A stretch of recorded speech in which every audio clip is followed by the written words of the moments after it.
Kiai Haji M.A. Ahmad Nahi untuk dapat mempersilakan dan juga memimpin jalan yang merenung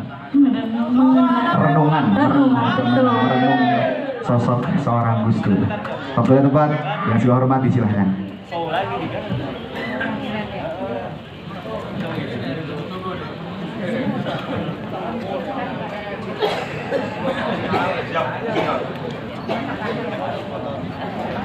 Assalamualaikum warahmatullahi wabarakatuh. Salam Om Swastiastu, Namo Buddhaya, Wituntien. Yang saya muliakan para ulama, para masai yang hadir pada kesempatan malam ini, Pak Kiai Nandang Kusairi, Pak Iskandar. Yang saya hormati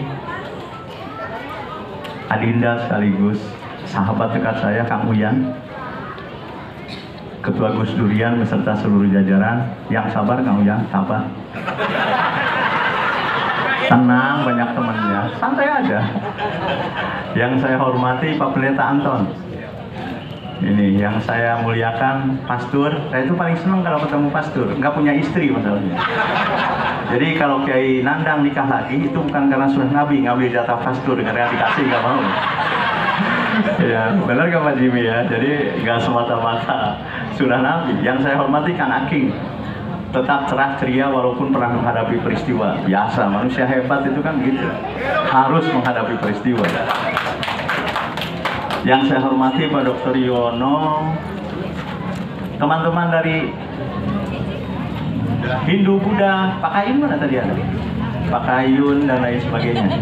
Salam hormat. Tidak lupa kepada pemerintah daerah dalam hal ini Pak Sujana. Saya singkat saja begini. Mana dulu dia? Cerita lucu dulu aja. Ada kiai masuk surga. Sebut saja kiai itu namanya Abdul Kohar. Pas masuk surga, Pastur dapat jatah motor. Jadi di surga itu keliling-keliling naik motor. Senang kan masuk surga ibu?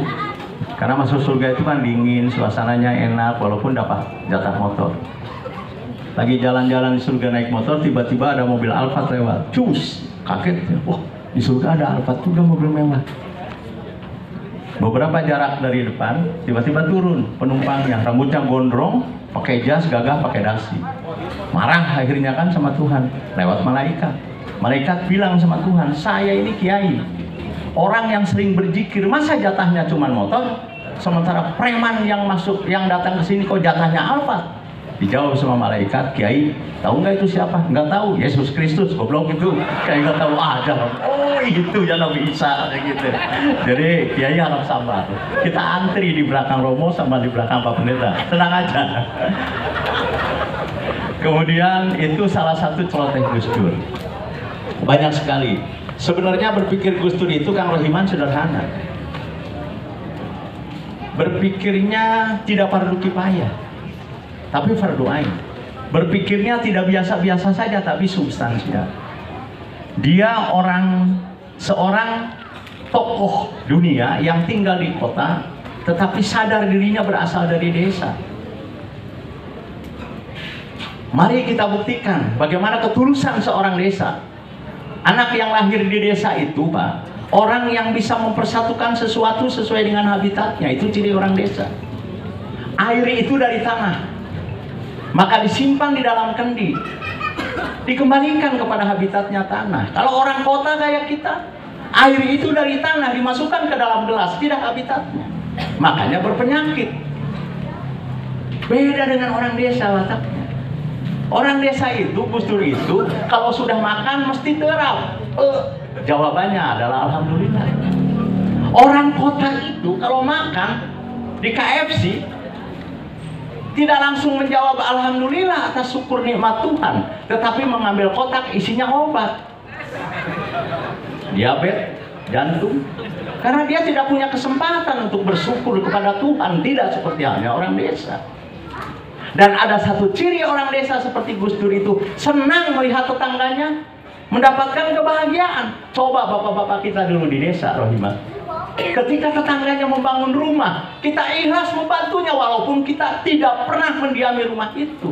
Maka Gus Dur senang kalau melihat pastor bikin gereja, walaupun kita orang Islam tidak akan beribadah di tempat itu.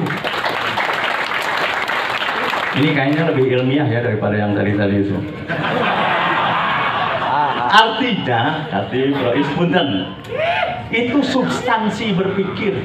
Mohon maaf Pak Aking kan gereja rumah bukan batu. Waduh, ini jangan-jangan nggak laku properti saya. Nggak begitu maksudnya. Artinya kita harus tetap memulihkan cara berpikir yang jernih kepada substansinya, bukan kepada sesuatu yang tidak substansinya.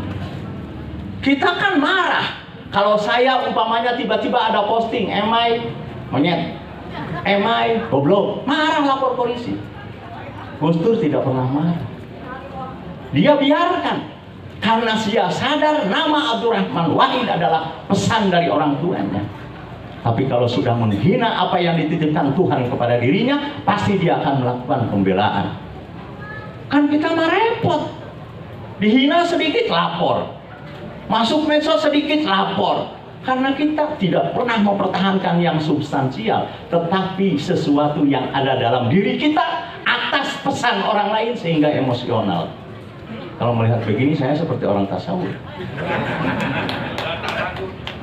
Oleh karenanya saya mengajak kepada semua kawan-kawan NU untuk terus-menerus membaca. Karena hanya dengan membaca kita bisa tahu bagaimana kita mencari sesuatu yang substansial. Agama itu prinsipnya persaudaraan. Kita ini bangsa yang besar, Pak Kesbang. Memang kita tidak pernah lahir di Memphis, negeri yang dekat dengan Mesir. Kita tidak semulia orang-orang Bani Israel karena dekat dengan Musa. Kita bukan orang yang lahir di Kanaan, negeri yang pernah ditinggali oleh Abraham bapak kita. Kita juga tidak pernah lahir di Timur Tengah, negeri yang di mana Muhammad lahir. Dari 3 agama kita. Kita lahir di Indonesia, jauh dari tempat yang mulia itu. Tetapi karena jauh kita tidak pernah merancang pembunuhan kepada saudara-saudara para nabi. Ini kelebihan kita. Ada tidak yang merancang pembunuhan kepada para nabi namanya Anton? Tidak ada Pak. Apalagi namanya Kohar, namanya Jimmy, namanya Emai, tidak pernah. Ini rahmat Tuhan kepada Indonesia sehingga Pak Yuwono, kita orang Indonesia bisa menantang dunia bahwa kita orang yang berperadaban yang berbeda dengan mereka. Ini maksudnya Gus Dur itu. Kayaknya saya dalam memaparkan Gus Dur itu agak lihai sedikit ya. Agak hafal. Saya pernah mengalami ketemu Gus Dur berkali-kali Pastor, karena waktu itu masih kuliah di Jogja. Kelebihan Gus Dur itu satu, dia mau datang ke tempat yang hanya dihadiri 10, 20 sampai 40 orang. Dia datang ke pesantren Al-Mahali. Pada saat itu saya datang karena waktu itu rejim Soeharto, kita ketakutan melihat intel. Gus Dur tetap datang. Gus Dur sadar dan menyadari bahwa kalianlah kelak yang akan memimpin Indonesia. Berani mengambil resiko. Dan dia harus menjadi kiblat kebanggaan warga Nahdlatul Ulama, dan kita tidak pernah mati oleh tekanan apapun karena inspirasinya adalah Gus Dur. Ya itu saja, pokoknya Kang Uyan tidak usah takut. Dimanapun kita hidup, inspirasi kita Gus Dur. Dimanapun kita berada, inspirasi kita Gus Dur. Orang yang siap berada dalam sesuatu tertekan, dan orang yang tidak pernah sombong dalam keadaan menyenangkan. Saya mau bertanya sekarang, buktikan omongan saya.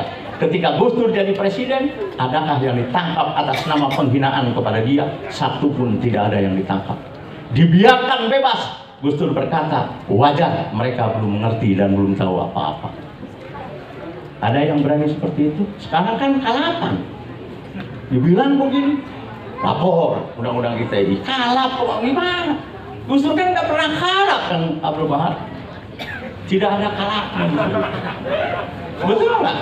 Siapa yang sok buktikan? Pernah nggak Gus Dur kalap dengan penghinaan-penghinaan seperti itu?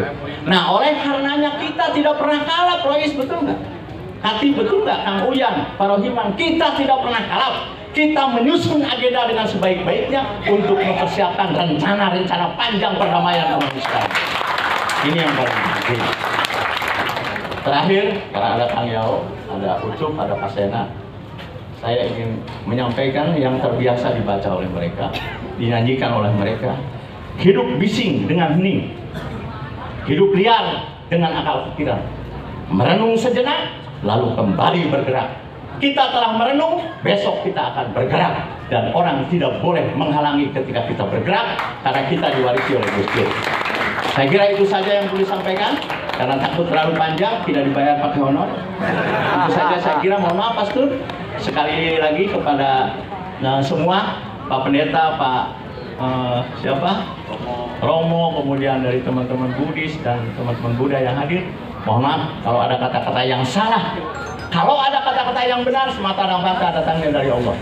Tapi kalau ada kata-kata yang salah, saya selalu percaya diri apa yang saya omongkan tidak ada salahnya. Saya kira itu saja. Wallahul muwaffiq ila aqwamit thoriq. Wassalamualaikum warahmatullahi wabarakatuh. Salam, Om Swastiastu, Namo Buddhaya. Oke, beri tepuk tangan yang paling meriah untuk Haji Emai, luar biasa, merupakan pembina dari Gus Durian Karawang. Betul, perawat pemikiran Gus Dur juga.